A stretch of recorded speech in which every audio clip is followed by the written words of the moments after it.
What we're going to be doing is a 25% tariff on all cars that are not made in the United States. One thing's for sure, cars are about to get more expensive in the U.S. Some may even be pulled from the market entirely. The housing lobby also has concerns. Tariffs on building materials, aluminum, lumber, and much more could increase the cost of newly constructed homes by as much as $22,000 over the next 12 months. When you look in a home, you could throw a dart and hit just about anything that's impacted by the tariff discussion. Aluminum's a whole different world. There's a reason why it was outsourced to begin with. We have to ask ourselves, what are the reasons why we don't produce enough in this country? The Trump administration believes this problem could be solved with tariffs.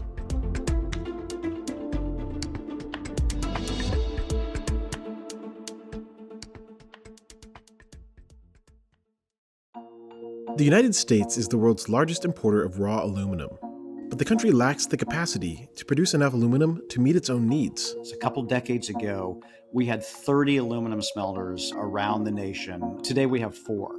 And that drop is almost inconceivable, and it's dangerous. The Trump administration believes this problem could be solved with tariffs. And I have also imposed a 25% tariff on foreign aluminum, copper, lumber, and steel. A tariff is a tax, quite simply. It's a tax that's paid by an importer, so when a product crosses the border, it's paid at the port of entry by the person who's paying to bring that good into the country. Any analysis of the consumer impact depends on what the president commits to as negotiations unfold. This one's interesting because he's building on something that he started in his first term. They want those materials to be manufactured inside the U.S. Bringing some of this activity back to the states could be costly. If you think AI is power intensive, aluminum's a whole different world. It is 6 times more power intensive than AI data centers. I think it's going to be much harder for these firms to absorb the price increases. So, will aluminum production move back to the U.S.? And how will that affect the prices that Americans pay? Americans use a lot of aluminum. The U.S. threw away 61 billion cans in 2024, enough to average 15 12-packs per person. In the same year, 46 billion cans were recycled. 80% of the aluminum we use in the United States every year is recycled aluminum. So we're the world's leader in recycling aluminum, and we want to remain so. But the metal has many applications beyond the kitchen. Aluminum is all around us and we don't even know it. For example, as much as 80% of an aircraft's content is made of aluminum. The metal is also a very effective conduit for electricity, making it a top choice for long-distance transmission lines. It really is the magic metal. It put men on the moon, it put satellites in space. So for our energy infrastructure, for our transportation infrastructure, for almost every national defense application, you have to use aluminum. So it really is a critical mineral. There are small deposits of aluminum in the United States in a form called bauxite, but it's much more productive to mine and produce the metal in other parts of the world. The world's leading aluminum producers include China, India, Russia, and Canada. Since 2018, the U.S. has charged a 10% tariff on imports of aluminum into the country. The tariffs were initially pretty broad, and we granted exemptions to Canada and Mexico, which are, in general, are large trading partners for us. During the Biden administration, we negotiated quotas with the EU and the UK. According to S&P Global, the effective tariff rate for aluminum was just 3.91% in February 2025. The U.S. is now increasing the tariff rate on all imported aluminum. Beginning in March, it will be 25%. The tariffs are going to apply not to the whole product, but only to the aluminum content of that product, which is also going to add another administrative burden for businesses because now they have to report this, to the government. So not only are we getting, these price impacts, but we're getting more administrative complexity. Industries that rely on aluminum, like automakers, could be forced to raise prices. The housing lobby also has concerns. Tariffs on building materials could increase the cost of newly constructed homes by as much as $22,000 over the next 12 months. This analysis, conducted by CoreLogic, includes levies on aluminum alongside those on steel, lumber, and much more.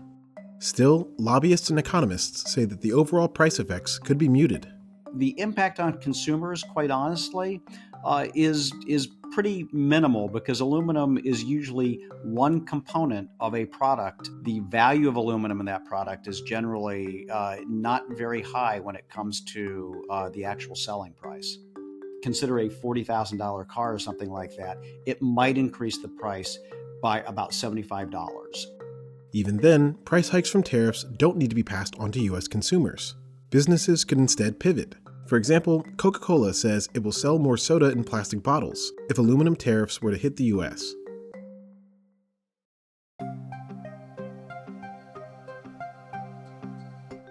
Canada and China are among the biggest importers of aluminum into the United States.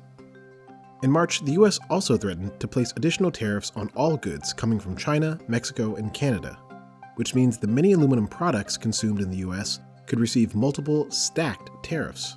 So these steel and aluminum tariffs, according to the White House officials I've spoken with, are going to add on to any tariffs that are already in place. The prospect of a trade war with Canada and Mexico could upset an old and vital partnership. Companies like Alcoa are heavily reliant on imports of aluminum from Canada. The brands that buy aluminum from them, from car manufacturers to food suppliers and consumer staples makers, could see an impact too. If we're buying less aluminum from Canada, we're impacted because we have to pay for higher price domestic aluminum, or we could just continue paying the higher import price. The premium for U.S. Midwest aluminum has increased by over 60% between January and March 5th, 2025. When firms purchase aluminum, they're not just purchasing the raw material, but they're also getting a lot of other products that are recycled. These prices, for the recycled content are also rising, even though they're not subject to the tariffs. The push to produce more aluminum in the United States could ultimately affect jobs in the domestic industry. Every one job in Canada in the aluminum industry smelting metal supports 13 jobs in the United States. We built a lot of furnaces and we need something to put in them. And Canada has primary aluminum. And if we don't import it from Canada, our other potential partners around the world are India, the Middle East, some from Australia, and then after that, China or Russia. The administration says that tariffs will help the U.S. rebuild its industrial base. The U.S. industrial base shrank in recent decades as other countries' manufacturing capacity grew. The biggest example here is not Canada, but China. China's production of aluminum has increased sharply since the early 2000s, after the country was allowed to join the World Trade Organization. Leaders from both parties have criticized China's strategic moves that created this explosive growth. Metals production, steel and aluminum, was targeted several decades ago by the Chinese Communist Party as being an industry that they wanted to not only compete in, but to dominate globally. And so through a variety of government interventions, including massive subsidies, subsidized energy costs, preferential financing, quite honestly, the theft of intellectual property, the subsidies allowed China to come in at an artificially low price, and that has roiled the aluminum industry globally, and in particular in the United States. In recent decades, China has also made tremendous strides in manufacturing processes like smelting. Smelting is a critical step in the production process that makes it possible to build so many aluminum products. 40% of the cost of producing smelting aluminum, it's really the electricity that goes into the process. The White House believes the U.S. domestic smelting capacity is running below ideal levels. It'll really take a long-term commitment to energy provision. I'm speaking specifically of electricity, and it will take time to build more smelters. And in the meantime, we will import. A company that's planning a smelter in the United States today, they have to get the energy sector to commit to 25 or 30 years of provision of electricity. Then it will take, we believe, around 8 to 10 years to build the smelter, because you have to site it, you have to permit it, you have to build it, you have to get it up and running. And we haven't done that, I would remind you, in 45 years. This would be incredibly disruptive to power grid. There's a reason why it was outsourced to begin with. Meanwhile, new technologies like electric vehicles, solar panels, and smartphones require more aluminum, but our domestic supply is running short relative to demand. The United States is still one of the best places in the world to produce primary aluminum, but it comes back to those fundamentals of the market where we do have to compete today with data centers and others. The only smelter project in the U.S. that is being contemplated right now will use between 700 and 1,000 megawatts of electricity. We'll need a commitment to a reasonable price rate for that electricity for a generation. And so that's a challenge.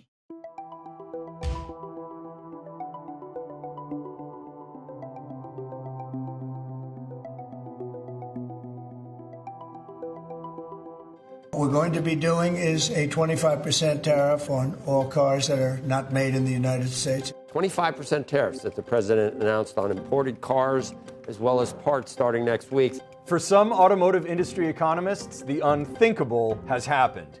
30 years of free trade across North America virtually wiped out by a single executive order. Of course, I don't think anyone could have foreseen this happening. There are all kinds of unintended consequences that will fall into place. One executive in the industry texted me earlier and he said, this is going to drive the auto industry into a recession.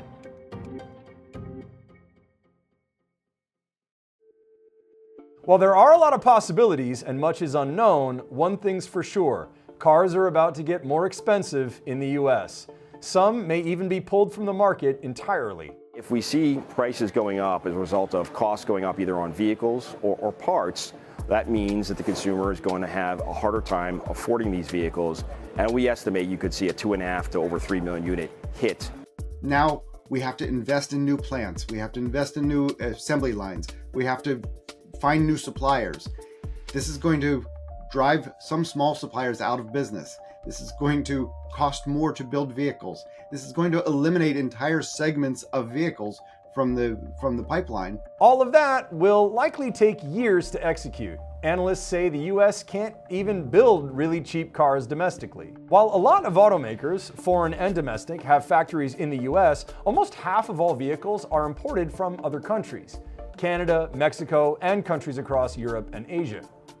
Not everyone is going to be affected the same. Ford and Stellantis, for example, build 74 to 80% of their US market vehicles at home. GM, less than half. But every car has at least some of its parts or materials made or procured outside the US. And even companies less affected are likely to charge more. The United States loses all the things that Canada and Mexico bring to the table. Canada has a great wealth of natural resources, and Mexico offers great workers and a lower cost. We're able to compete with the EU and better compete with China. And when you consolidate it to just the US, our volume isn't there.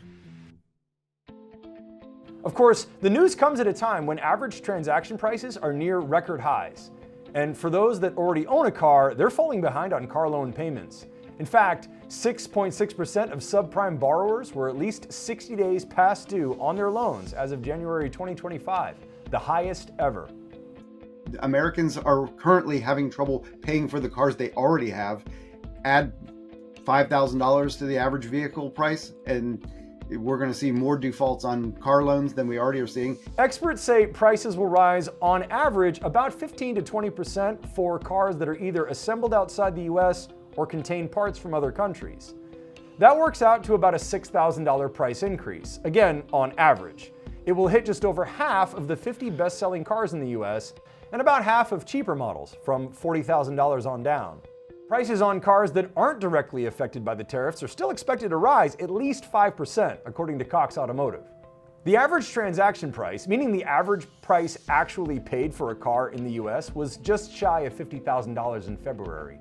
But once you eliminate the low end of the market, the simple math throws that average way up, and we're going to quickly see that average price crest $50,000 and go way beyond that. What that means is that all of the cheapest new cars in the US are now at risk of being wiped out. That's because just about all of them are made in either Mexico or South Korea. This includes the Chevrolet Trax and Chevy Trailblazer, the Nissan Sentra and Nissan Kicks, the Buick Envista and the Buick Encore GX. It also includes models from Ford, such as the Bronco Sport and Maverick. When you build a Nissan Sentra in Mexico, you build that for the Mexican market, you build that for the Brazilian market, you build that for the American market. And so that combined volume gets you to a level where the economies of scale make sense to build so many vehicles and sell them in the United States at $25,000. If you build them in the United States with a tariff, Brazil's not going to accept those vehicles that are that expensive. Mexico's not going to want them back.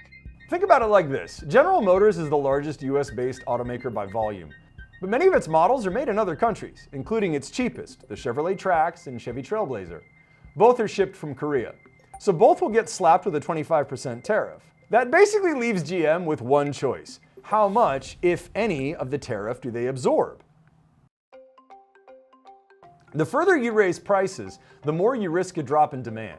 If a car costing $25,000 goes up to $30,000, which is totally possible, it may not be affordable for the segment of the population that are looking in that price range, or worth the price. So then, of course, volume drops. They have to make some really tough decisions on how do they make up that difference in volume. Then GM has to go back and say, do we have to build this vehicle at all? If they eliminate that vehicle, then the consumer now has no choice than to buy a used vehicle. That can only mean that used vehicle prices are going to rise too. We saw how production shutdowns and part shortages caused the same thing during the pandemic. In fact, while used cars are cheaper than they were in the worst of the COVID years, they are still way above 2019 prices.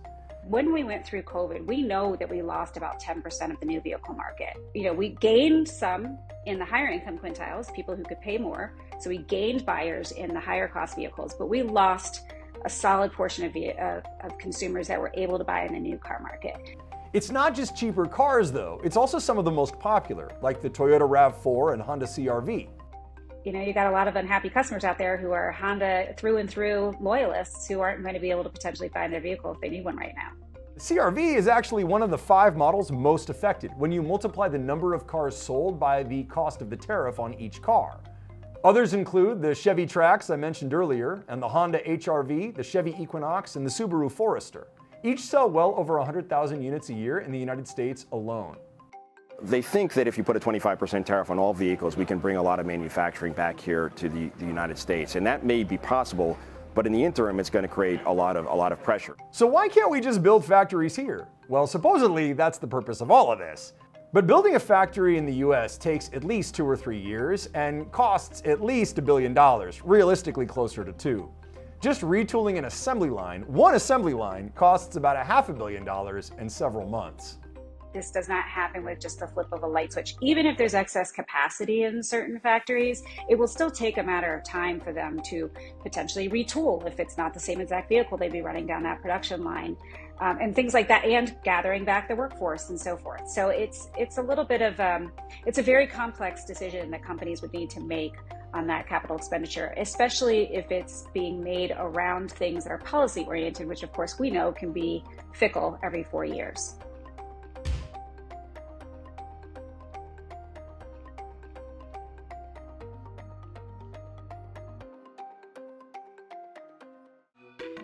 This entire house is built out of wood. I mean, we really do have wood on the floor, wood on the walls, wood on the ceiling. Can't really get away from building a house like this without using a large number of wood products in the home. Steve Martinez owns a construction business in Boise, Idaho. He says volatile lumber prices have been causing uncertainty for his business. So it's definitely a concern. One bunk of this material, going up tenfold can cause a huge disruption from a price perspective. In April 2025, the price of softwood lumber was 23% higher than the previous year. Lumber futures in the first quarter of 2025 have also surged on fears of higher duties as well as sawmill closures across North America.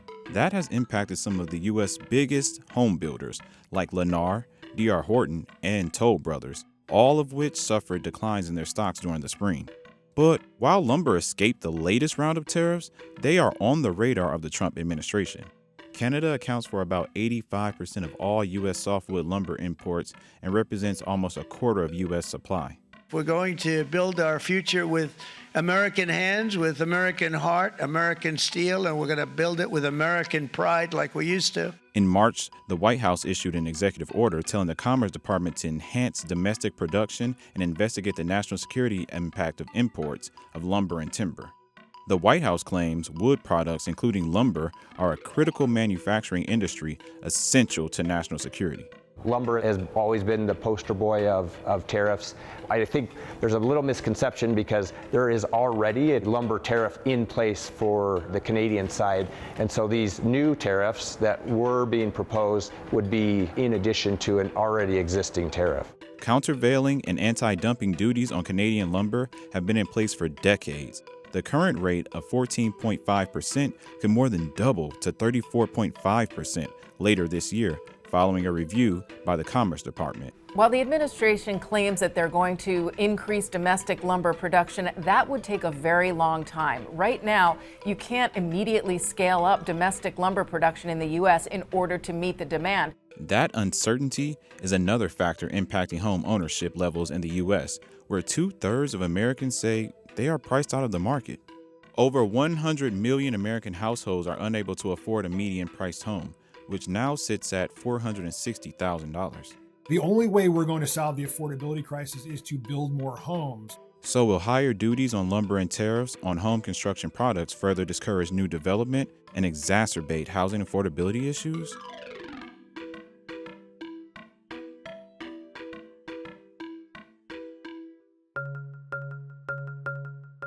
Tradewinds General Contracting, which got its start in 1980, specializes in high-end multifamily homes and apartments. Tradewinds makes about 10 to 15 homes a year. Now is the time that you can see behind the walls, which is really nice. Once the house is drywalled and covered up, you don't really get to see what goes into the home. But uncertainty over the cost of building materials has added to a new layer of complexity to the business. This is OSB, and part of the concern that we have about it is that it is literally used on the entire house. It's the whole roof, it's all of the walls, it's all of the floor.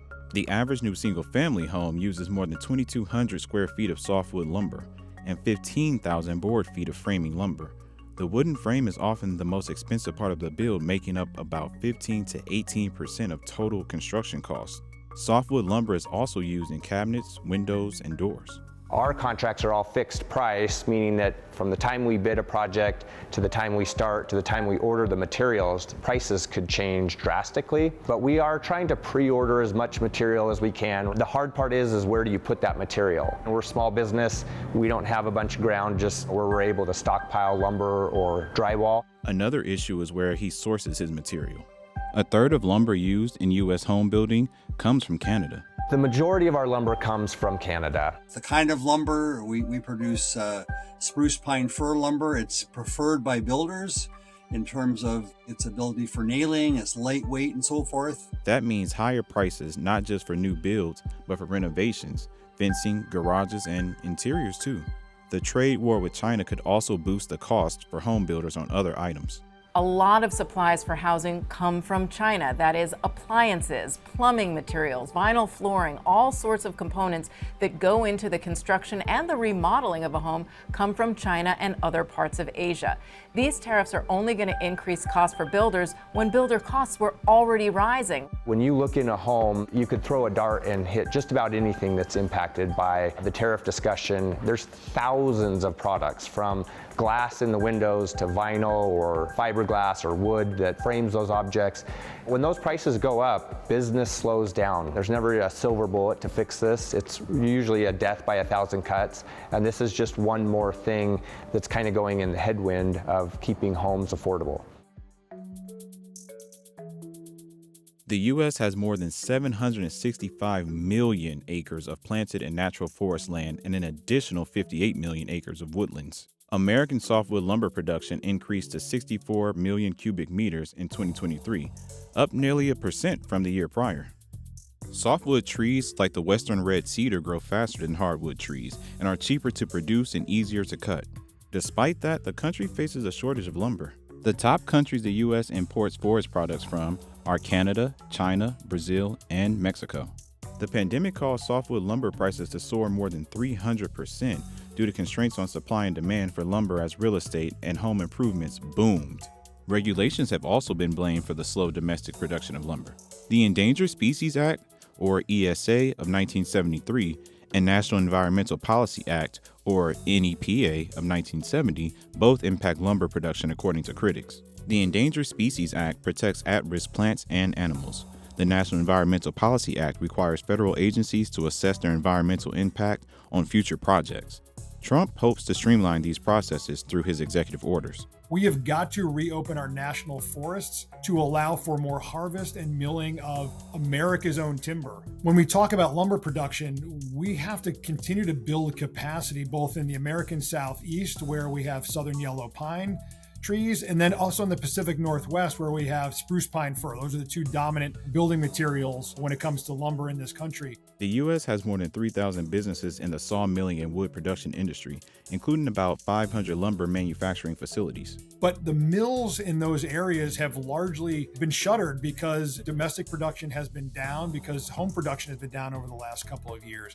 It's going to take a while to reopen those mills that are mothballed. It's going to take years and a lot of investment, millions of dollars in investment to start up new mills. Even if you were to ramp up and build new mills over the course of a couple of years, you also need the labor to go out and take down the timber, to transport that timber to the mills, and then get that timber out to builders. That infrastructure, that labor simply doesn't exist right now, and it's going to be very difficult to fill quickly.